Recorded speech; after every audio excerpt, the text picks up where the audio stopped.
Good morning, everybody. I'm delighted to welcome you online for a very special presentation for International Day of Women and Girls in Science, says a bloke. Sorry about that. Many thanks to Dave Glue of the Leeds Sustainability Institute for helping to put us in touch with Anna, and also to Lydia McGuinness of Generation for Change, or G4C, from Yorkshire, and for Kirsty Barker and Kat Seymour at the CIOB for their assistance in promoting our event.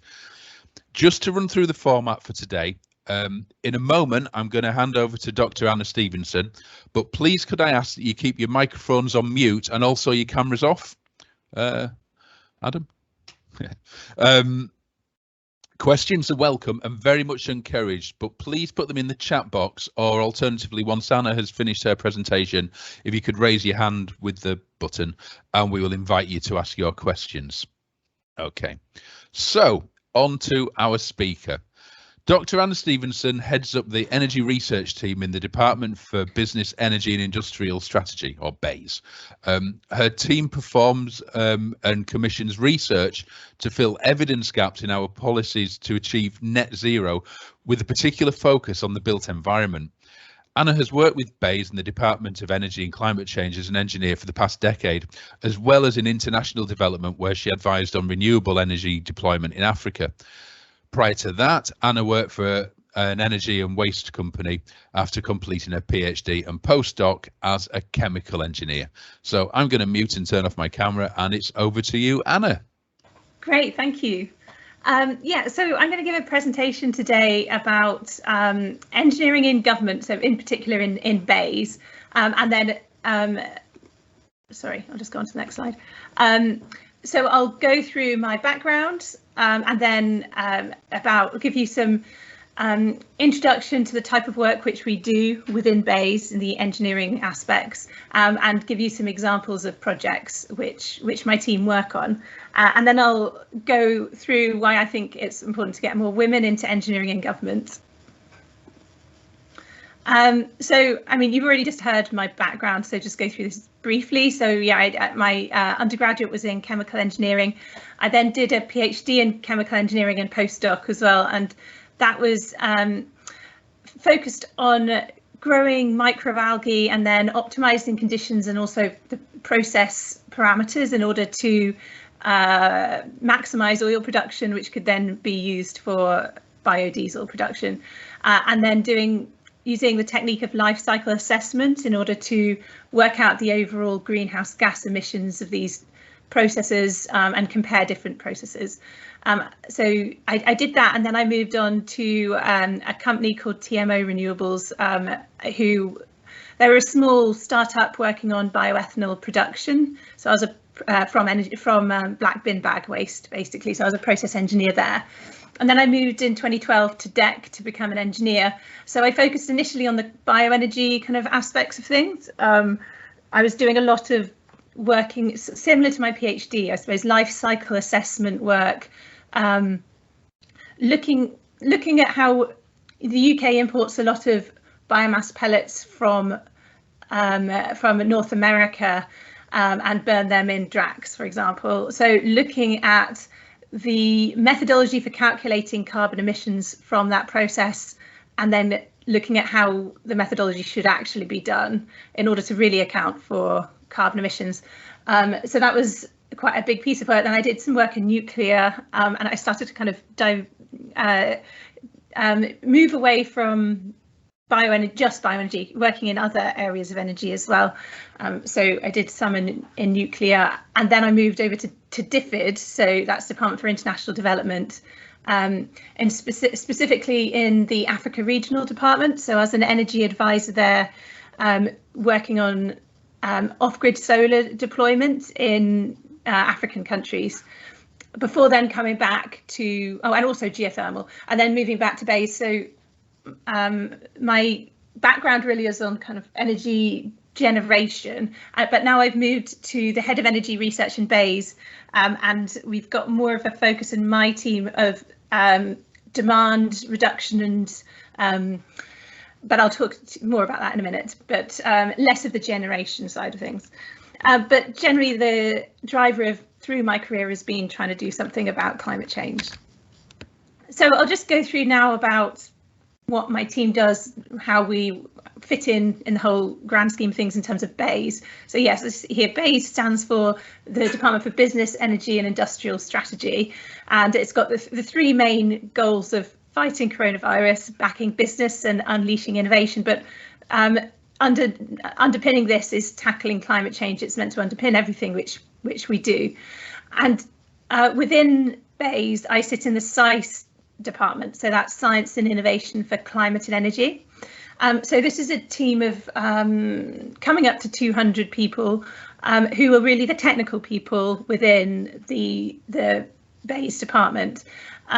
So the aim is to use science, engineering and innovation to enable the UK's transformation to a net zero economy, and also to work on international climate change. So there are 4 different areas within SciCE. So there's the energy innovation portfolio. So the aim of that side of the department is to use innovation, or by co-investing in very innovative technologies to help to stimulate the industry.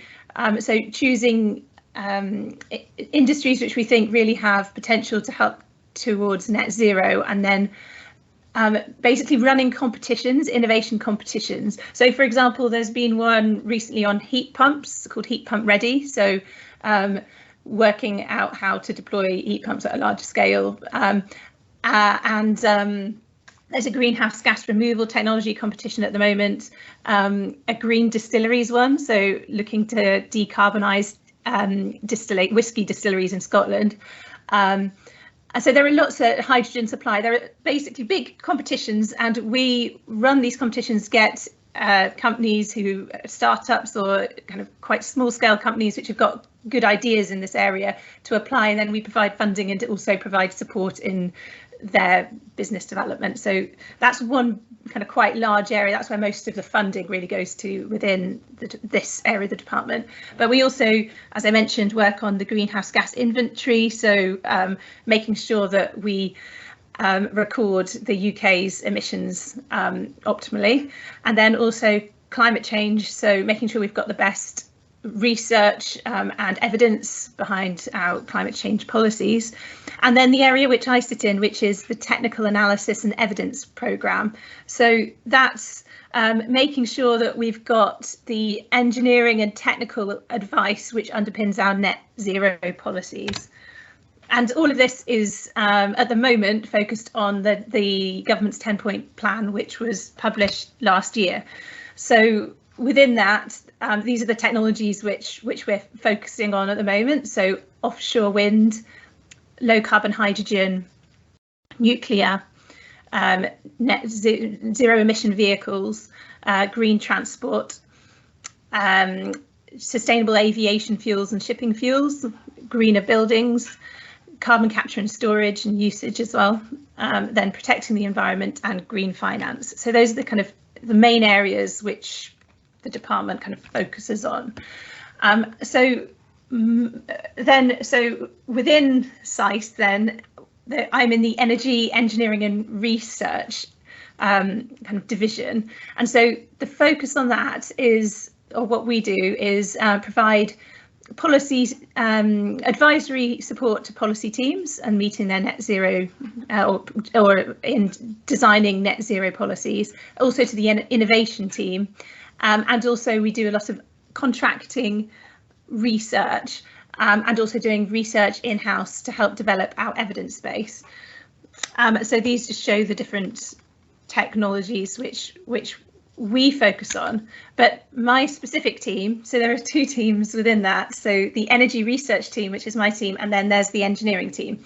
So the energy research team, we've got 12 engineers and scientists, and then there's a similar team, the engineering team, which have also got about 12. So we work, we've got similar ways of working, but different focuses.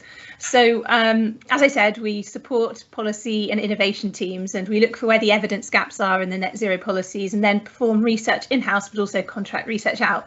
But my team is more focused on energy efficiency, demand reduction, low carbon heating, the built environment, decarbonising industry, but we also do quite a lot of bioenergy and whole life carbon assessment, whereas the engineering team is more focused on large scale energy generation. So I'll just go through some of the work which we've done in the past 10 years. And then I'll go through some specific projects, giving you some examples of some of the research projects we're working on at the moment. So you can see here, this shows you kind of the type of projects we've been working on over the past 10 years. It covers, this is specifically the heat technical research which we do. So there are other areas as well. And you can see that this covers a vast range of different technologies. So a lot on heat pumps, some bioenergy work, solar work, hydrogen, thermal storage, boilers, heat meters, anaerobic digestion. So those are some of the projects. They don't show the projects which are just happening at the moment. This is kind of what's happened previous to now. And then this shows you a similar diagram, but specifically for the energy efficiency technical research which we've been doing over the past 10 years. So this covers, again, a broad area of topics, including waterproofing, cavity wall insulation, external wall insulation, new build, looking at surveys of energy use around the UK, so the energy follow-up study, for example, and retrofits. So I'll now just go through a few specific projects just to give you an idea of the type of work which we do within government, so or within BEIS. So as I said, we work with policy teams to work out where these research gaps are, and then a lot of the time we then design research projects and then commission them out. So this is actually one which is being led by Leeds Beckett. So Dave Glue's leading on this. And so we provide the funding, and then we're really interested in the outputs, and so we're involved throughout the project, and we kind of do the upfront design and then kind of commission it out, if that makes sense. So this is called the Demonstration of Energy Efficiency Potential. Prior research has really studied for domestic retrofit, has really looked at measures in isolation, so taking a piecemeal approach to retrofit, rather than taking a whole house retrofit approach, where as well as considering each of the individual measures, you also consider the fabric and ventilation and occupants' air tightness. So what we've been doing is trying to look at excuse me, the difference in the performance of a house if you take these kind of piecemeal approach, which is conventionally done, or if you take the whole house retrofit approach. So this project's ongoing at the moment, so we haven't got the final results yet. What we're doing is undertaking retrofits in real homes, and also surveying previous retrofits and comparing these to modelled results, and also retrofit in controlled environments, so the Salford Energy House. So far we're finding that the heat transfer coefficient of a home could potentially reduce by up to 40%, but it's very dependent on the building form and its existing condition. But it's also very useful in working out the type of supplementary work which is required before and after retrofit measures themselves. I think there isn't that much understanding that at the moment within government that a lot of houses need a lot of pre-work before retrofit measures can be installed. So this is a good finding for us, which we can then let the policy teams know about. And also, what we're doing, as I said, we're talking with the policy teams. So a specific, more when the project finishes, but even during the project, we're getting policy teams involved so that they're aware of what the findings are showing, and then policies can take these into account in the future. So the next project I'll talk about is Building for 2050. So this is a study of low carbon homes, future low carbon homes. So to understand the challenge of really getting to very, very low carbon homes, like passive house kind of standard, and the opportunities and costs and performance of these. So this is a study which is combining both physical research, and also social research. And we're going through 4 case studies and also doing wider stakeholder surveys about the challenges to very low carbon buildings, new builds. So yeah, this is wrapping up at the moment. I think around April is when this is due to finish. And what we're finding is, well, the emerging findings, well, quite obvious, there aren't enough low carbon homes available, but what we need is a greater understanding of embodied carbon, in-use performance, etc., in order to reach net zero. One of the big findings is that capital costs are not really a big barrier, a significant barrier to developing low carbon homes. But people at the moment, I think, expect that very low carbon homes are going to have lower, are going to be low cost, low operating costs, low cost to run. But in reality, that's not the case. So we found that people were a bit disappointed in the overall bills of houses, their low carbon houses. And then another finding is the performance gap. So we've looked at individual measures and the performance gap. So, for example, mechanical heat ventilation with heat recovery. We found that there's a big performance gap specifically for that measure. So yeah, also the more complex designs, as you can imagine, the homes which have got more low carbon measures installed, those had the higher performance gap. The ones which, well, the low carbon measures which are quite just which are more challenging and more complex, those are the ones where the performance gap was bigger. But yeah, that's about to be published in the coming few months. So the next projects I'd like to talk about is the Green Home Grants Meters project. Oh, sorry. So this is a project where we're looking to see whether meters can be used to identify changes in the heat transfer coefficient of a home following the installation of an energy efficiency measure. So a SMeter, if you haven't heard them before, it's called a smart meter enabled thermal efficiency rating technology, and it uses smart meters and also weather data, and also potentially it can include monitoring, so sensors within homes, for example, the temperature within homes in different areas, and other sensors within home, information from there. Some of them are also use artificial intelligence as well. So the aim is to measure the heat transfer coefficient of homes. So what we've been doing is using information, data from some of the, for example, the Green Home Grant interventions, so the Green Home Grant schemes, which we've been supporting in BEIS. So some of these schemes where we roll out or we provide funding for low carbon energy efficiency measures, what we're doing is getting data from these schemes in order to look at the performance of meters and seeing if they really can measure the heat transfer coefficient of homes before and after an intervention. So, for example, external wall insulation or loft insulation, see if we can measure the heat transfer coefficient before these measures have been put in via these schemes and afterwards as well. And we're hoping this will help us answer questions like which interventions or retrofit types can be identified using SMeters, what housing type does SMeters best work for. Are we able to use SMeters to look at the heat transfer coefficient change of a single home in the future, or is it just going to be used at more of a population level? So, for example, to identify an installer which consistently results in poorer quality installations, so a smaller change in heat transfer coefficient to what you'd expect.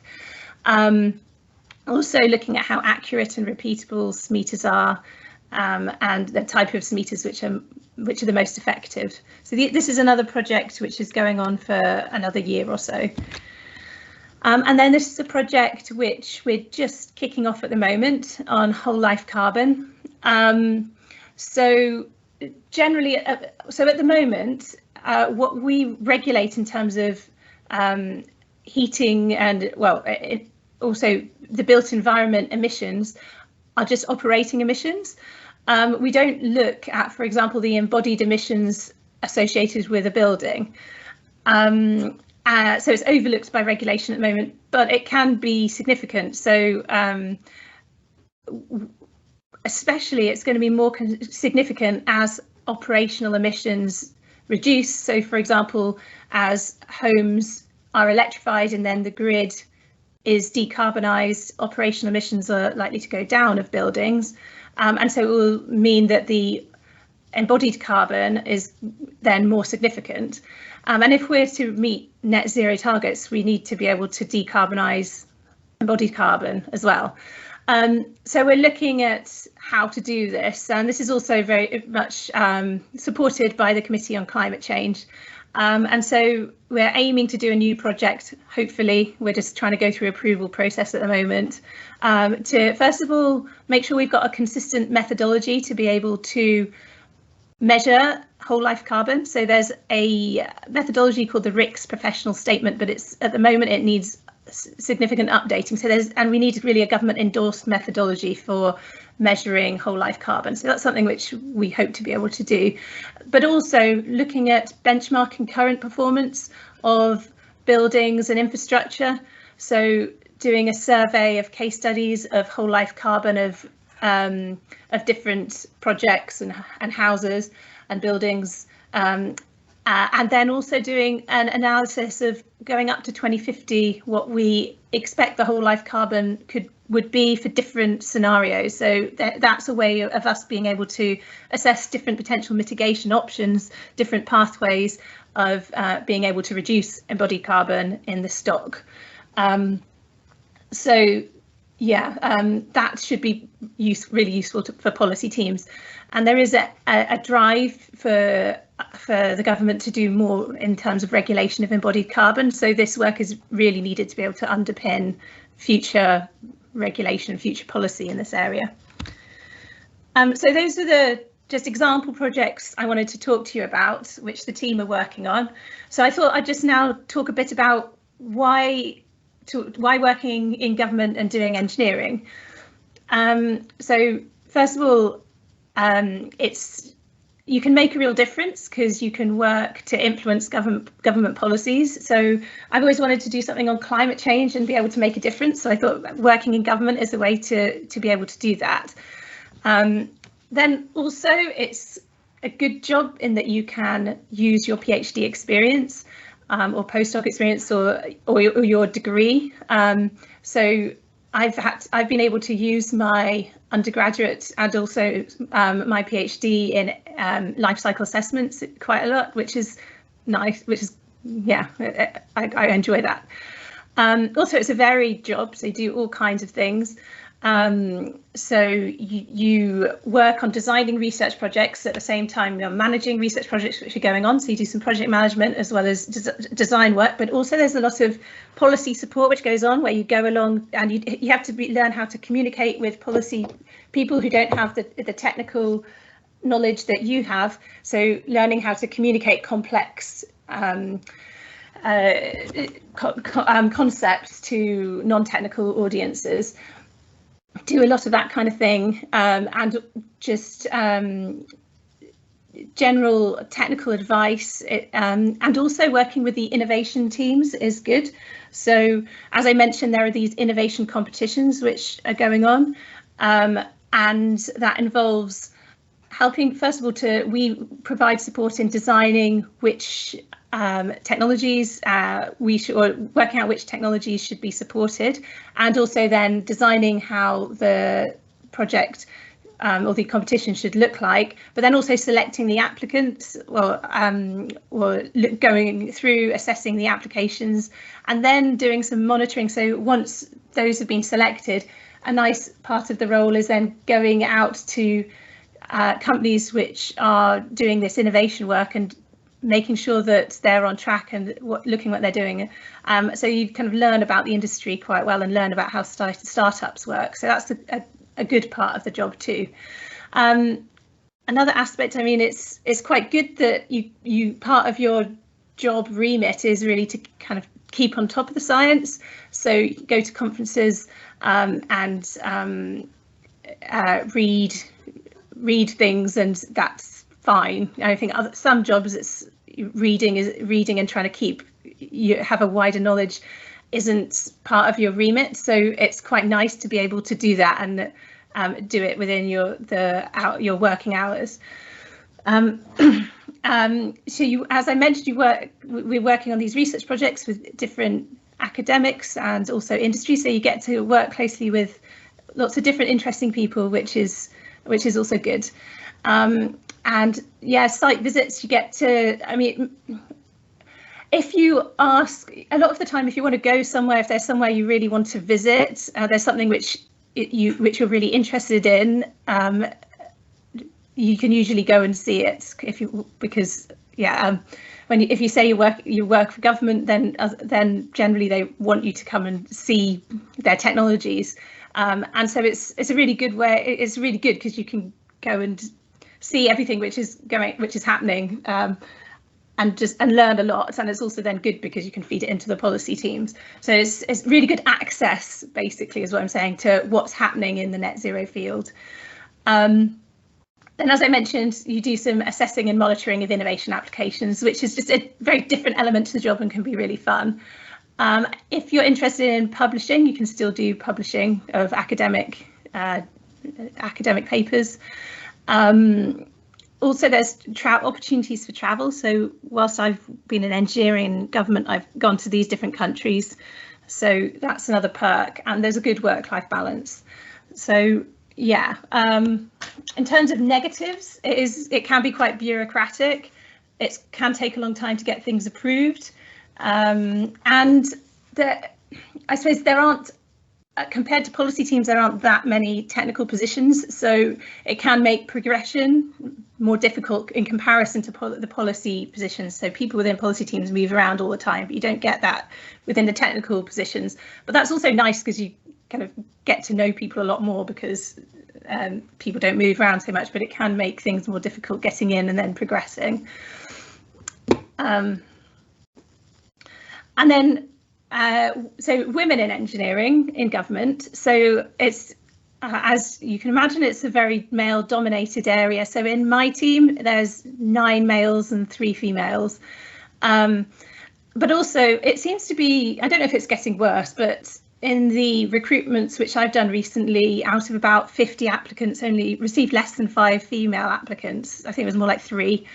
So just not getting the female applicants at the moment, which is a bad thing. I mean, I hope I've conveyed to you that this is a really cool job. It's really fun and I really enjoy it.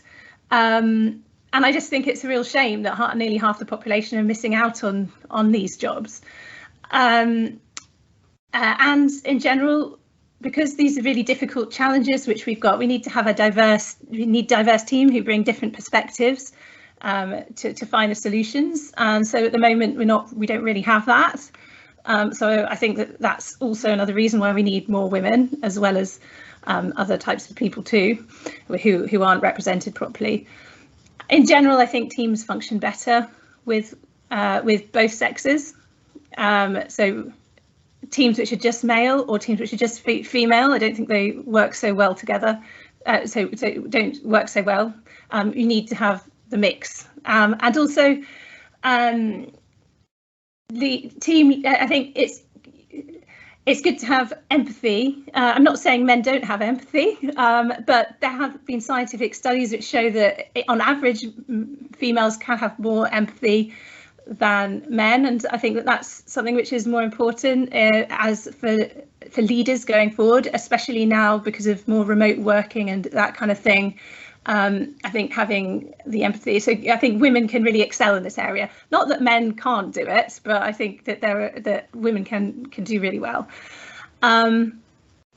So what do I think needs to be done? I mean, I think there needs to be more to encourage girls at a young age. And I do think this is where the problem really stems from. I've got 2 girls who are 3 and 6.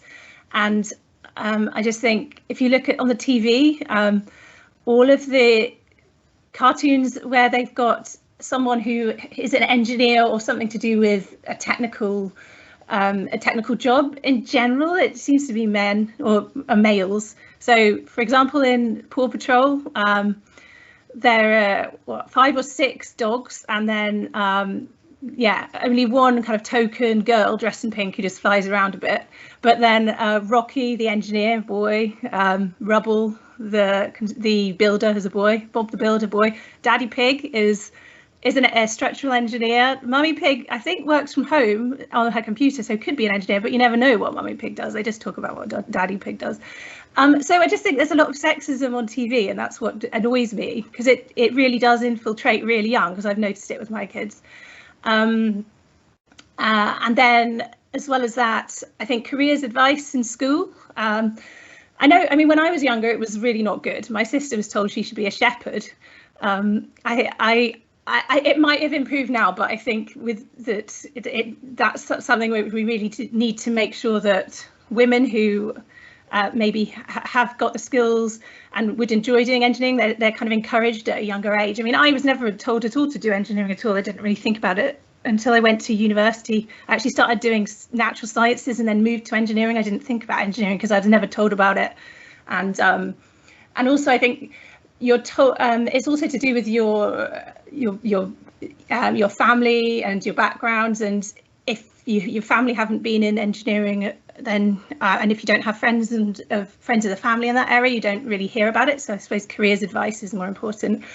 And then we need to do more active recruitment of women, because, as I said, only I've hardly received any applicants for jobs in my team, which women would be really good at, and so they're missing out.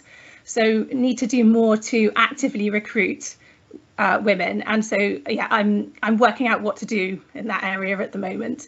But one thing is, if you're interested, and not just women, but please let me know. I mean, within my team, we really go out probably about once a year. So at the moment, we don't have any positions available, but once a year, we usually get 1 or 2 positions available for people who are kind of finishing postdocs or PhDs, that kind of thing. And so if you are interested in this kind of role, then contact me and I can keep your details on record, and then when positions come up, then I can let you know. But yeah, thank you for listening. Are there any questions? Yeah, thanks for that, and a very inspirational talk. I'm an engineer as well, and I'm from Wolverhampton, University of Wolverhampton, and I have worked a bit on net zero, and we did put in a paper for the Parliament Committee, which was considered. But the thing that I wanted to raise is you're so passionate in your talk about women in engineering. How can we as universities work with Bessie to make it improve, especially the factors that you mentioned? In my research, I look at from intersectionality, like it's not just the person by their female or male, but there's other elements that play a role. So what are your thoughts? And I really look forward to work with you on these aspects. So maybe in terms of recruitment, having contacts with people who've got links to, I suppose, women's networks is really useful. So then one thing, I mean, specifically for my team, when I've got positions which are available, it'd be really good to send them out to women's networks. So that's something I could do specifically in my team, but maybe there's something we could do more on a larger scale within BASE, so that we could maybe also do this kind of talk in women's networks. And maybe getting recruitment, trying to kind of get the message out there that we're encouraging applications from women into these kind of roles. But I'm happy to have more conversations on this. And also, I mean, we've got kind of diversity networks as well within BASE, so also maybe we could talk about that area as well, about how we could maybe work together on something like this in the future. Yeah, sure, because I was like more of like how do we make it sustainable? It's like taking that forward, and maybe like we were talking about projects of whole life cycle costing and the technical aspect. Yes, well, I mean, my specialization is social technical. So how do we actually get both the things work in terms of the people and the technology? Thanks very much, and I look forward. Okay. Yeah, so send me an email and we can discuss further. All right.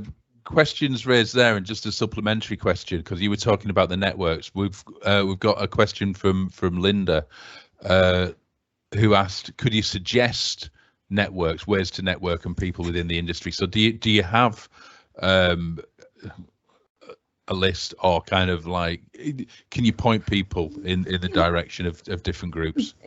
Yeah, maybe if you also send me an email, because I do have some contacts. I mean, who, but I need to kind of get them out of. I can't do it now. But yeah, definitely. Cool.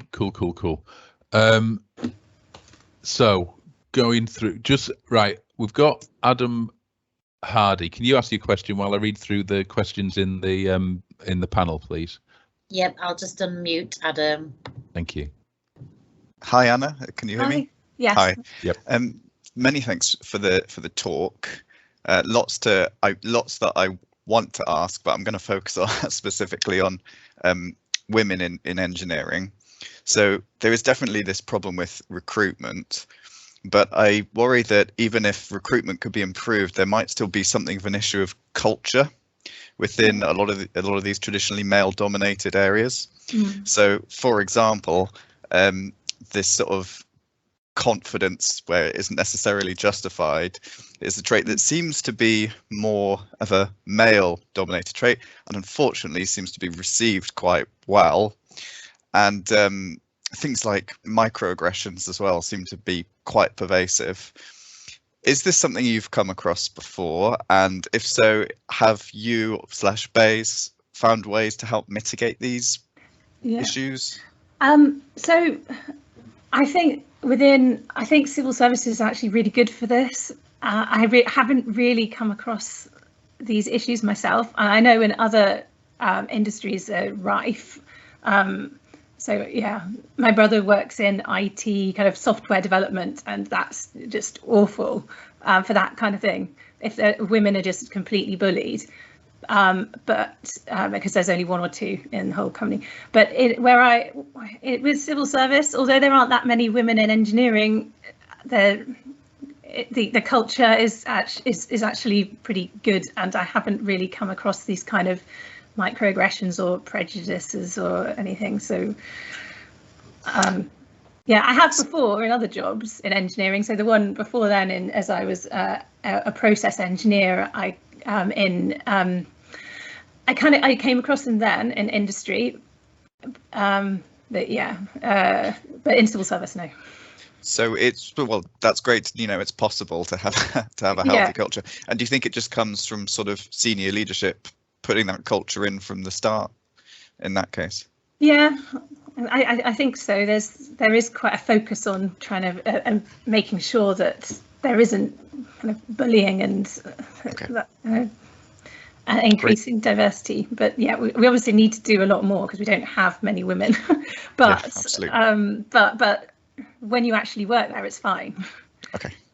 Yeah, so just thinking about it, I have noticed it more if I go out to kind of site visits, and it is maybe more with kind of older generations. And so if I go along and it's me and then guys, they automatically assume I'm I'm kind of a graduate or just come out and don't look at me or ever, if you know what I mean.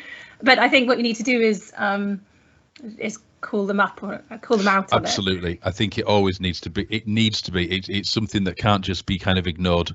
I've done that before, and it haunts me that I've done it before where I've ignored it, and it really bugs me that it does need to be addressed at every opportunity. Absolutely, it does. Right. So we've got a few more questions about the networking thing. So if there are any. If that's a repeating question, so I think we've already established that Anna can maybe put people in touch with that. So if we've got Anna's email address, then you can contact Anna and ask about that, and we can maybe put some stuff on the through the everyone obviously has come online with the emails on this, we can maybe email out those links as well. I think that would be a good idea. Maya asked earlier, my interests are sustainability and climate change. There's been a great and motivating talk. Fantastic. That's great. The quick question was regarding the programs you mentioned earlier. Are they all group entry, or do you have individual kind of research things too? You know, grants. You know, is it to a scheme, or can individuals have an idea and pursue it? Oh, okay. Well, usually, we need to, so all the research we do, that really needs to be to answer a policy evidence gap. Right. So we kind of identify the research gap ourselves and then go out to commission. But we have started to fund a few PhD students, and so that's different in that we have we say there's a broad area which we want research in. But yeah, the research projects is more, we've got kind of specific questions we need answering. Yeah, cool. So much stuff here. What kind of work experience would be useful? Oh, that's just flipped up for students looking to progress in these industries. Any experience in energy, really. I mean, and built environment. I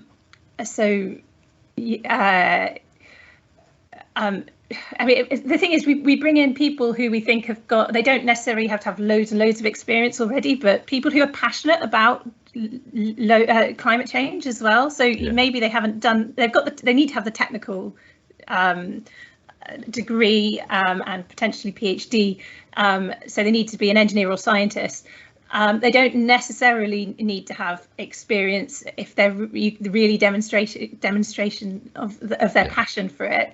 But we do. I mean, it does help as well if you've.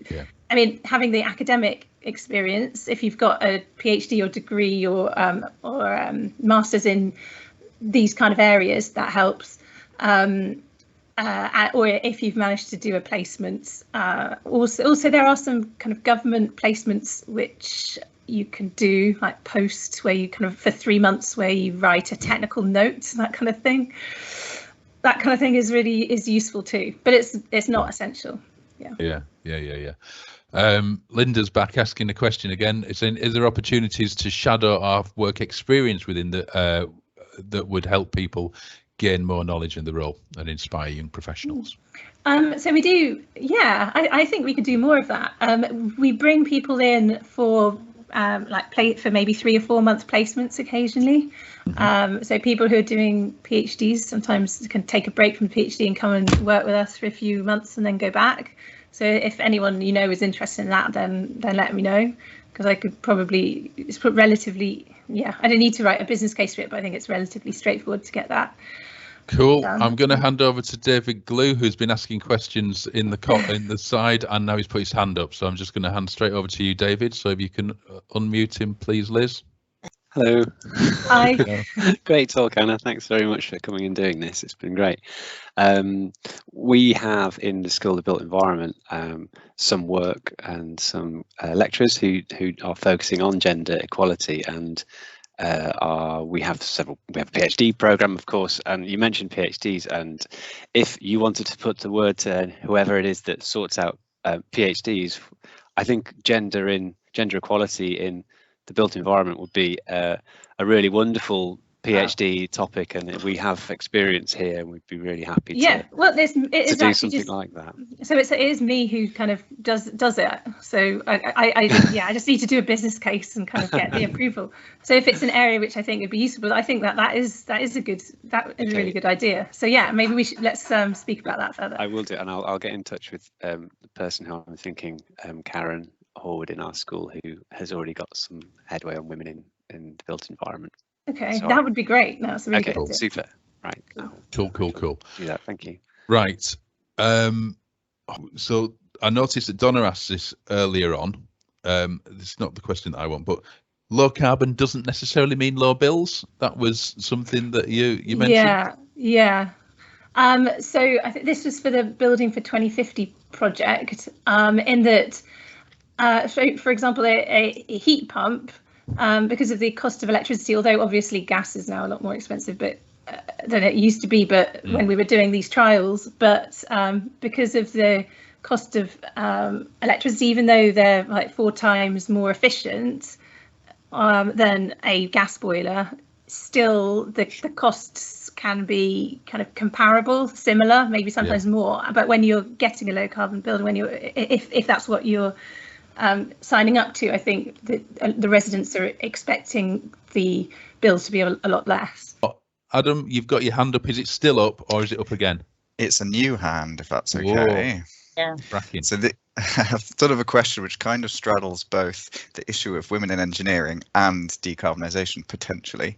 There's something of a history of men designing products for ostensibly everybody, but really they're biased and they design those products for men. Car seat belts, for example. Yeah.